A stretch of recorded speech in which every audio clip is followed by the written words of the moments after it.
Except now I got my grandchildren into music. My grandson's been playing guitar for 5 years. Yeah. Plays every day. Oh, wow. Yeah, my daughter told me he's just on it every day. That's great. Yeah. So I'm having him on my new record, and my 2 granddaughters, wow. both of my daughters. That's wild. I have 1 daughter on the new record, Yeah. and so I'm getting the whole family. Yeah, that's it. They're all coming in on this one. Well, I wanted to ask you too about that. In those days when you were working in real estate, right? Yeah. At the time. Yeah. And you had the night job, essentially doing bands and rehearsals and Yeah. gigs and stuff like that. Yeah. And the family at home with young kids. I mean, Yeah. how That was really. I'm currently trying to figure out that balance myself. So how did you manage? My to balance kids the will. time? My kids will tell you they were the coolest. Had the coolest upbringing ever. For one thing, my wife and I were way younger than most of the other kids' parents because we were married very young. Right. How old were you when you were married? 18. Okay. And so it was pretty young. Anyway, Yeah. So by the time I was in my mid-30s, I had kids that were, romping around teenagers, Right. and most of the other kids' parents were in their 50s or late 40s, Right. of that era. So we'd have all the kids at our place. So what we'd do when I had an Angels gig was we'd take my kids from the age of 10, I'd bring them to the club, Yeah. and they'd cordon off an area and have a bouncer that was always right beside them and just made everybody go away that came near them. And we'd bring them right out with us, take them to Mellows for hamburgers, hang out with the hookers at 3 o'clock in the morning after the gig, seriously.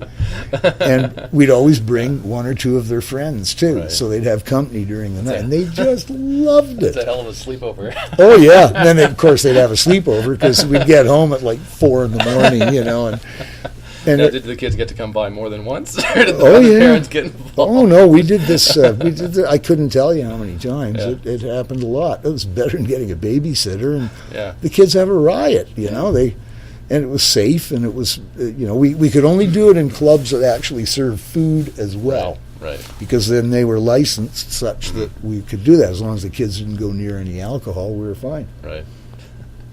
Well, I want to ask you too, as we get into, through the Blue Angels period. Yeah. Then that's late '80s is when I guess your marriage. We call started that the alcohol salesman period. The The alcohol Blue Angels, oh man, they was the best alcohol sales band you ever saw. That's how we used to sell our band to the clubs. Yeah, we'll sell more alcohol. We sold 2 clubs out of beer twice. Okay? How's that? I've never heard of that happening. Yeah, But there and you go. everybody, one was the Saucy Noodle, and everybody wound up drinking Sauterne. Okay, and the other one was the Downstairs Club. Right.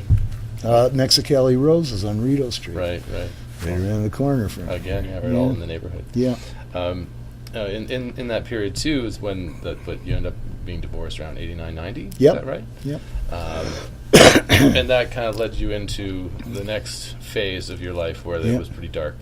Well, that depends on how you look at it. Well, I guess that's my question for you, because how do you look at it? And I guess really just tell Well, us the Heather's story heard of this what so happened. many times. Heather's my wife. She's sitting right over there. Yeah. Anyway, I Like, don't think I know a single human being that couldn't have benefited from it. It was kind of like AA, yeah. or any kind of self-help thing. It's like I don't know a living human being that couldn't learn from that. Yeah. It was really getting to understand certain fundamental human things. Mm-hmm. For one thing, I had a successful time in jail. That is to say, I was the leader of my cell block in an African prison and the only white guy in my cell. Okay, so and I didn't become the leader by being a tough guy. I'm anything but. Those guys are crush me with their thumb. Yeah. But it was through respect. Right.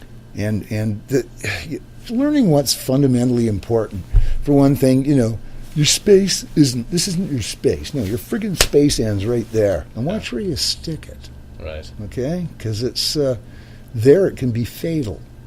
It's just like life out here, only through an amplifier. Right. Love is more, hatred is more, anger is more. You see the most vicious human beings that you've ever met in your life to perform acts of kindness to other humans that or in my case myself, that that stunned me. I was awe-stricken at the beauty of the event. Can we backpedal a little bit? Yeah, I can tell you what it was like. Because the filth and the 30 people in one cell. My cell, I was 31 in my cell. Right. You know, that's 4 high on a bunk. Yeah. So at night there's 8 of you sharing 3 feet by 7 feet on the floor. Yeah. Like, this was cramped, you know, and filthy. It was built in 1490. Now, can you tell, just for people who haven't heard the whole story, I mean, I've read it, but how did you end up in the situation?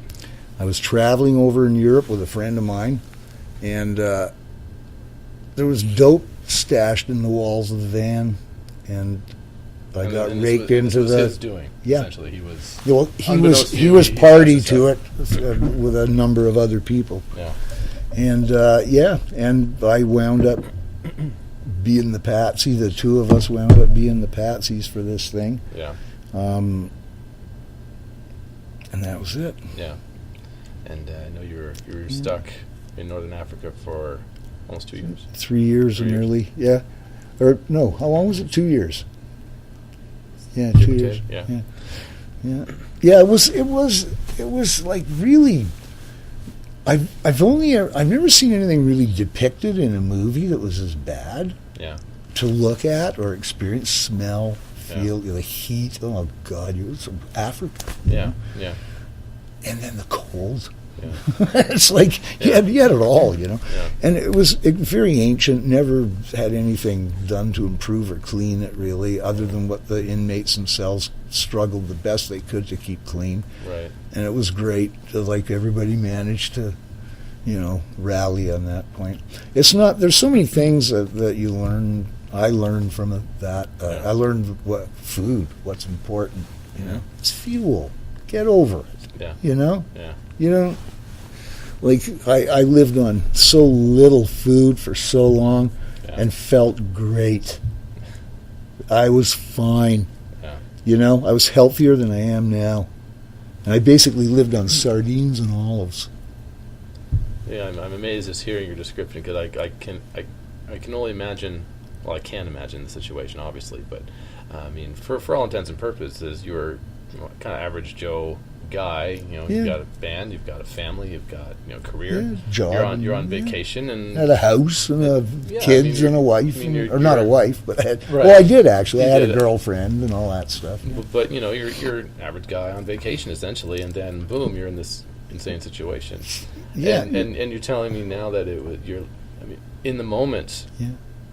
Did you appreciate, this positive aspect that you're describing now, or did that take a little time to put it together? In the moment, it's everything you'd think it would be and worse. Yeah. Okay? It's like the whole world is collapsing around you. Yeah. You know, there's machine guns in your face. You know where this is going now. Yeah. You know you're screwed. Okay? Yeah. It's dealing with that becomes extremely important. Right. In a productive way. And that's hard. But I succeeded, and I'm very proud that I did. Yeah. The other guy didn't. He kind of curled up in a ball and got stripped clean in about 30 seconds, where I fought back, and they all jumped back as soon as you do. Not because they're afraid of you, but just try to imagine if you got cut or injured in a place like that. Yeah. It's just filth beyond description. Yeah.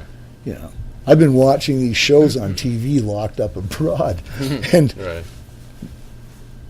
One of the prisons, I think it was in Brazil or somewhere, came close to being as horrible as the one I was in. It's been closed. I was instrumental in having that prison closed. Yeah. It had been there since 1490. Yeah. Been built to house 80 people in 1490. Right. And when it was closed, it was housing 250.